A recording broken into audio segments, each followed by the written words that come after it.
here on the roof of IO Interactive in Copenhagen with Christian, the gameplay director on the new Hitman Absolution game.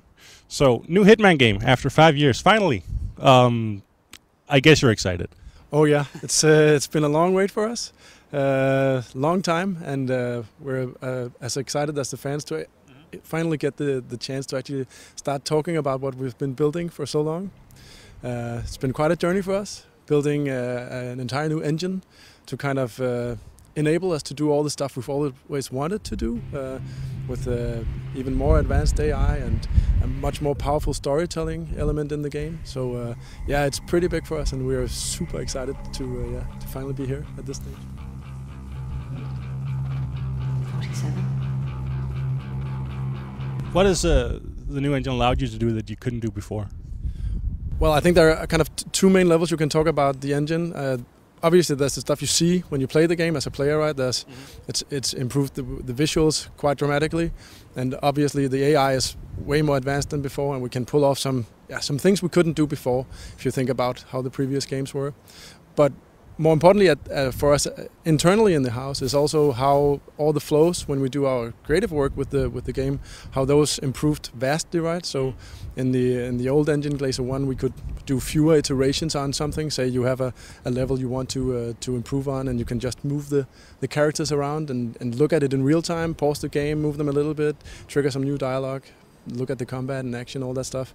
We couldn't do that in the old engine. We had to wait for excruciating amounts of minutes to actually see what changes and what they did to the game. So yeah, literally hundreds of iterations instead of a handful, and that has you can see it, you can tell it when you play the game that we're doing that now.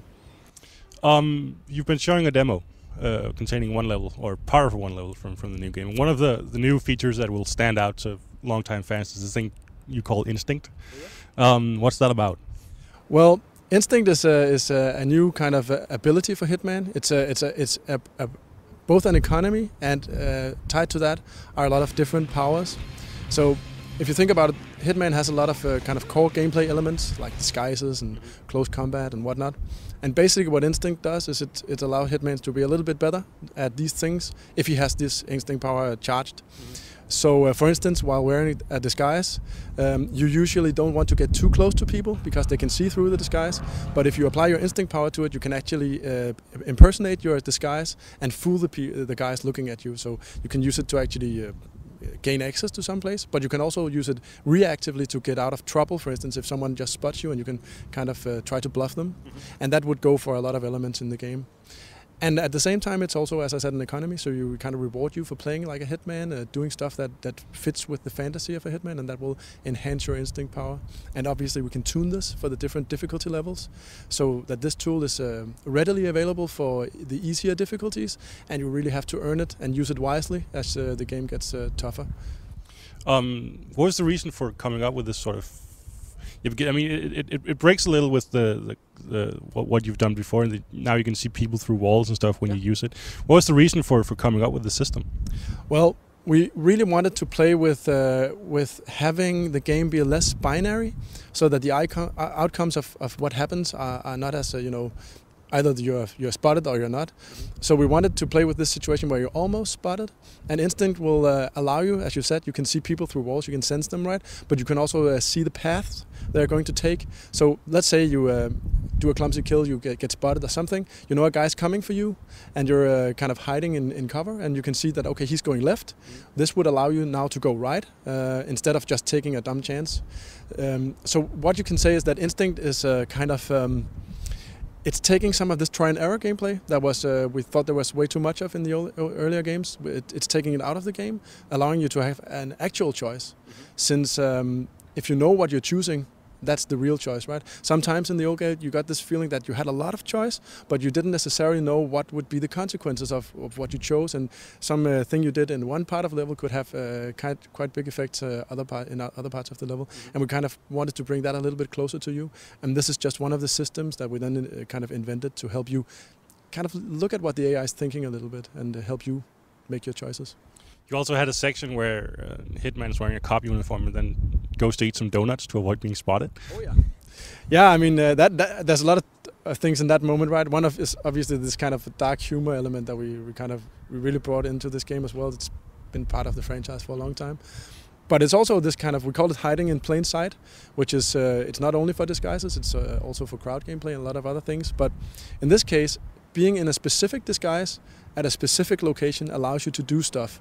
In this case, in the demo, you see Hitman, he has kind of the choice between some assault rifles and a donut. And in our demo, he chooses the donut. Because he's wearing a cop disguise, he's allowed to do that, and that will actually make him completely undetectable to everyone in that area. The trade-off is obviously that he can't move. He's just standing there, kind of pretending to eat a donut, looking over his shoulder and trying to make his strategy. So this kind of feeling of hiding in plain sight, being the voyeur, knowing that you know who you are, right? But they don't, and they can still see you. That's we want to play with that aspect a lot. And as he's walking out of the room that he's in, and he enters a subway station with looks like hundreds of people. Yeah, I think it's actually thousands of people. That's what we talked about, how the Glacier technology is kind of allowing us to do stuff that we couldn't do on the same level before. These are AI-governed crowd characters, and obviously at some point we'll be showing you more. In the demo we pretty much tease it, but obviously this is as close to the franchise, and it's something much like, as you saw in the demo, you saw that disguises have kind of, we've made them ready for this generation of gamers, right? It's more analog, it's a different way of playing, it feels more right, I would say, and the same thing goes with the crowd. We really try to turn it into something that really wants to be played. So it's not only a visual or technological feat, it's also actually something it will give you a new experience. One of the things you sort of expanded on this time is the close combat with some new options and a new system, it looks like. Yeah, definitely. I mean, in this story, Hitman will rebuild himself, and part of that we wanted to translate into gameplay. So what you saw in the demo is also that Hitman can kind of find a lot of weapons in the environment, and he's also got a few more tricks when it comes to melee attacks. So again, kind of allowing the player to improvise and react much more on what's happening in the environment. Yeah, that's definitely a big new thing for us. Obviously, in the early parts of the game, this will be super important for him because he will have to, as I said, rebuild himself. And later, it also takes on this flavor of being also a style choice, maybe, or just for the fun of it. You actually find some objects, like as you will see in the film, you'll see that there are kind of, how do you put it? You can express yourself. That usually means killing people in a Hitman game, but you can express yourself by choosing which props or which improvised weapons to use. And we have shown you kind of the tip of the iceberg. There's actually a lot more to these improvised weapons. They can do more, but that's also something we will talk about later. You're still going with this, you know, if you want to be ultra silent, ultra hidden, you can still go that route and not pick so many fights and stuff? Definitely. I mean, obviously we allow the player to choose at any given point whether to go silent or go loud, and obviously again the consequences will be that you get a different experience. But at the heart of it, we always want you to be able to try to at least aim for that silent assassin title, and it is possible to also pretty much go through a lot of the checkpoints without actually killing anyone. So you kind of have, from this kind of completely undisturbed world that never knew that Hitman was there, to this complete mayhem carnage if you really want that stuff, right? And obviously this can spark a lot of interesting discussions in what is the right Hitman. Are you, as you said, are you the silent assassin, or are you maybe more like an enforcer type? Do you allow yourself to kill a few people? Do you allow yourself to be brutal or messy when you do it?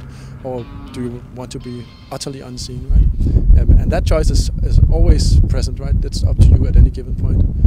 I'm thinking some of the competing stealth series have gone through some pretty radical changes in the later games, but you're still trying to retain the core fundamentals that really hardcore fans will like. Definitely. Obviously, we talk about the Hitman DNA and this kind of Hitman mindset. Something we meet a lot. Also, we have a lot of people user test, people coming in playing our game, kind of reflecting on where we are, right? And it was central to us to kind of keep this Hitman legacy in the game. So definitely, I mean, you will find a lot of the stuff that you kind of knew in the Hitman games. And I think you will find that they have somehow matured, or at least they moved along with the times, right? But definitely, I mean, all the stuff if you looked for, if you were kind of an old school Hitman player, you'll get it, and we will be able to challenge you quite extremely. I think that the change, if you could put it like that, is that on the easier difficulty levels, we don't force you as hard as we did in the old games, where you kind of like take it or leave it. What we do is we will have challenge systems, and we will have difficulty levels for those who really want it, where we will be very tough on you, and then it's your choice to kind of take up that challenge.